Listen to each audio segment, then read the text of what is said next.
Students, अस्सलाम वालेकुम students, hope so you all are doing well. आज के हम लेक्चर में अपना केमिस्ट्री का फर्स्ट ईयर केमिस्ट्री का चैप्टर 4 स्टार्ट करने जा रहे हैं, जो कि है लिक्विड्स एंड सॉलिड्स। इसमें हम लिक्विड्स और सॉलिड्स का एक डिटेल रिव्यू लेंगे कि लिक्विड्स एंड सॉलिड्स होते क्या हैं, क्या क्या प्रॉपर्टीज़ एग्जिबिट करते हैं, किस किस टाइप्स में ये प्रेजेंट होते हैं। मोर एवर जो इनके मॉलिक्यूल्स होते हैं और उसमें हम लोगों के दरमियान में फोर्सेस ऑफ अट्रैक्शन किस तरह की होती हैं, कौन कौन सी टाइप्स होती हैं फोर्सेस ऑफ अट्रैक्शंस की, इंटरमॉलिक्यूलर फोर्सेस कौन सी होती हैं एंड इंट्रामॉलिक्यूलर फोर्सेस कौन सी होती हैं। इस चैप्टर में हम इस लिक्विड्स एंड सॉलिड्स का हम एक डिटेल रिव्यू लेने जा रहे हैं कि लिक्विड्स एंड सॉलिड्स किस तरह एग्जिस्ट करते हैं। Okay, let's start. हम अपना चैप्टर स्टार्ट करते हैं। First of all we have to read about in the beginning of chapter 4 chemistry liquid and solid. Page number ये टेक्स्ट बुक पे जो है पंजाब की टेक्स्ट बुक जो है 81 पेज नंबर पे आ जाएंगे। The existence of matter in our surrounding in the form of gases liquid and solid is due to difference of interaction forces among the consistent particles. कि हम लोगों के सराउंडिंग्स में, हम लोगों के इर्द गिर्द जो मैटर एग्जिस्ट करता है वो 3 फॉर्म में एग्जिस्ट करता है। We are well known about these 3 forms. एक तो होती है गैसेज होती हैं, लिक्विड्स होती हैं और एक सॉलिड्स होते हैं। अब बात करेंगे ये जो मैटर्स की फॉर्म में इनमें डिफरेंस क्यों आता है।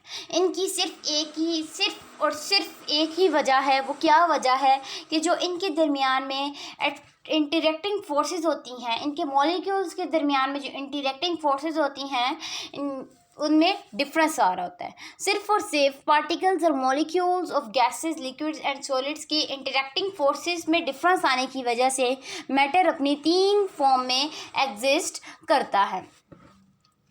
Okay students, now we start intermolecular forces. अब हम देख लेते हैं कि इंटरमॉलिक्यूलर फोर्सेस क्या होती हैं। सबसे पहले हम स्लाइड में देखें, डेफिनेशन पे चलते हैं कि forces between molecules are called intermolecular forces. कि जो फोर्सेस मॉलिक्यूल्स के दरमियान में प्रेजेंट होती हैं these are called intermolecular forces. Students, सबसे पहले आप देख लें कि इंटर का मतलब होता क्या है। इंटर का मतलब होता ही बिटवीन है। Inter means in between molecular, molecules means अब क्या हो गया कि मॉलिक्यूल्स के दरमियान की जो फोर्सेस होती हैं उन्हें हम क्या कहते हैं, intermolecular forces. To understand the properties of liquid and solid. अब सॉलिड और लिक्विड की हमें प्रॉपर्टीज़ जानने से पहले हमें ये ज़रूरी है कि हम लोगों को पता हो इंटरमॉलिक्यूलर फोर्सेस होती क्या हैं, ये किस किस्म की इंटरमॉलिक्यूलर फोर्सेस उनके दरमियान में प्रेजेंट होती हैं। It is important to realize that the attraction between the molecule is much weaker than the attraction between atoms within a molecule. ये बात मीन्स बहुत ज़्यादा इम्पोर्टेंट है कि हमें ये बात मीन्स पता होनी चाहिए, रियलाइज़ होनी चाहिए कि जो अट्रैक्शन होती है मॉलिक्यूल के दरमियान में, 2 मॉलिक्यूल्स को अगर हम ले लें तो उनके दरमियान जो अट्रैक्शन होगी वो बहुत ज़्यादा वीक होगी than the attraction between the atom with in A molecule.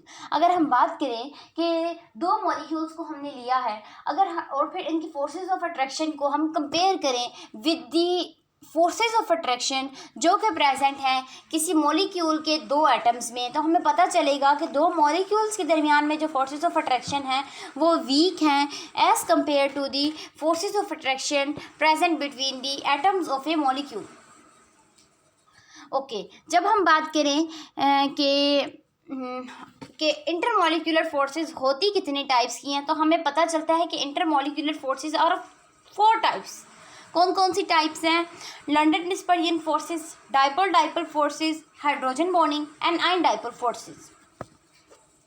क्या मैंने बताया आपको कि इंटरमॉलिक्यूलर फोर्सेस और 4 टाइप्स। बट अगर हम लोग बात करें फर्स्ट ईयर की टेक्स्ट बुक की, तो फर्स्ट ईयर की टेक्स्ट बुक में फर्स्ट ऑफ ऑल एक्सप्लेन किया हुआ है डाइपोल फोर्सेस को, उसके बाद डाइपोल इंड्यूस्ड डाइपोल फोर्सेस को, और उसके बाद लंडन फोर्सेस को। लंडन फोर्सेस के बाद लंडन फोर्सेस का एक और नाम भी लिखा हुआ है instantaneous dipole induced dipole forces. उसके बाद 4th जो इन्होंने हम लोगों को इंटरमॉलिक्यूलर फोर्सेस की टाइप बताई है वो है हाइड्रोजन बॉन्डिंग। ओके स्टूडेंट्स, इस वीडियो में हम डाइपोल फोर्सेस को इन डिटेल स्टडी करेंगे।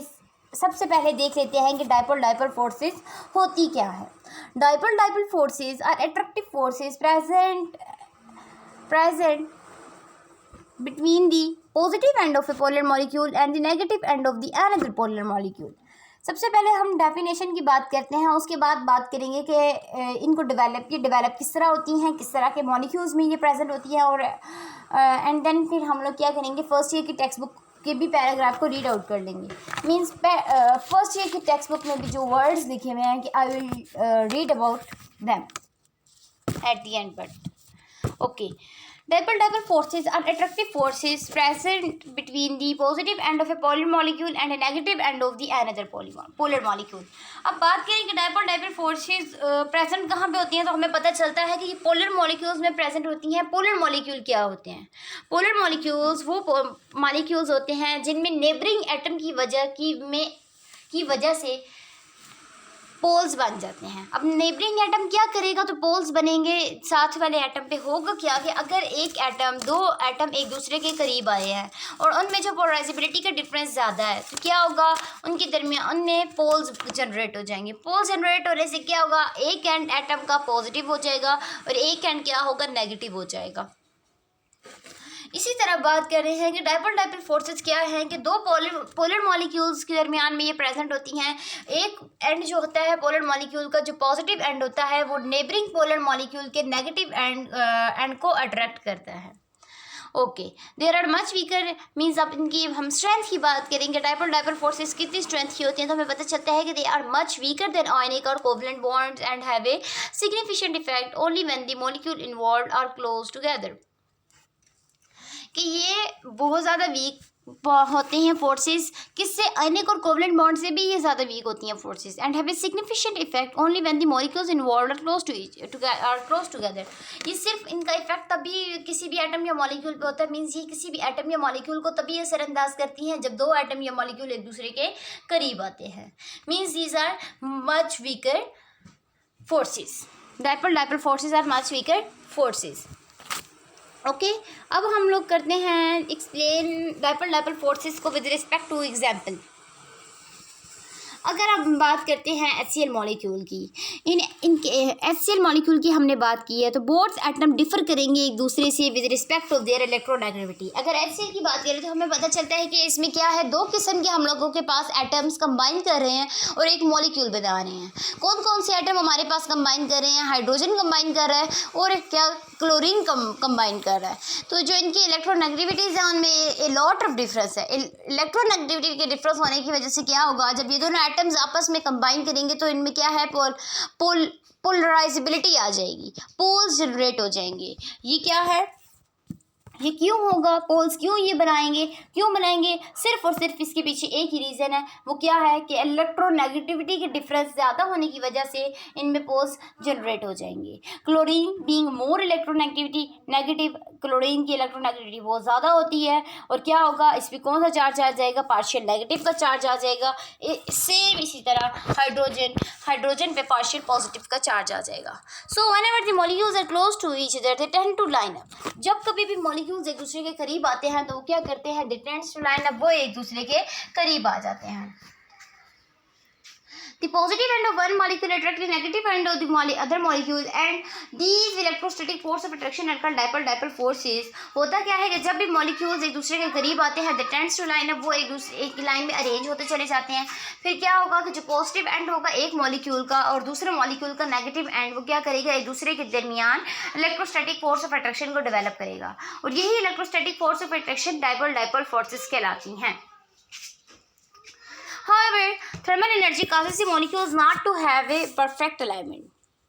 ये जो थर्मल एनर्जी क्या करती है कि मॉलिक्यूल्स को परफेक्ट अलाइनमेंट से इनहिबिट करती है। मींस क्या है यहाँ पे, थर्मल एनर्जी मींस ये जो एनर्जी हीट एनर्जी होती है हम लोगों के पास, ये एक इनहिबिटर फैक्टर के तौर पे एक्ट कर रहा होगा कि ये क्या करेगा, मॉलिक्यूल्स को स्ट्रेट लाइन में अलाइन होने से प्रिवेंट करेगा, मींस रोकेगा। Anyhow, there is a net attraction between the polar molecules. These forces are called dipole forces and they are approximately 1% as effective as a covalent bond. The strength of these forces depend upon the electronegativity difference between the bonded atom and the distance between the molecule।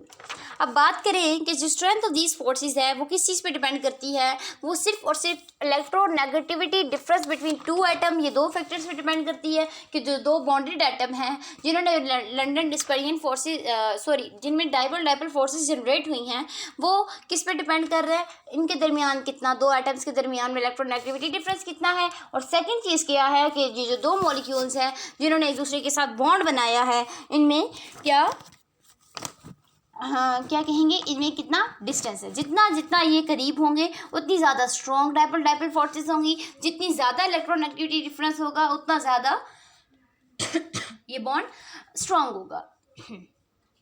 Okay, next, the distance between molecules in the gaseous phase are greater, so these forces are very weak in this phase. तो जो distance between molecule होगा gaseous phase में, अगर वो ज़्यादा होगा ये forces उतनी ही weak होंगी। अगर ये distance जितना कम होगा उतनी ही forces उतनी ही ज़्यादा strong होंगी। Intermolecular attraction between two moles or of polar molecule. Okay, in liquid these forces are reasonably strong. The example of molecule which show dipole-dipole attractions are numerous.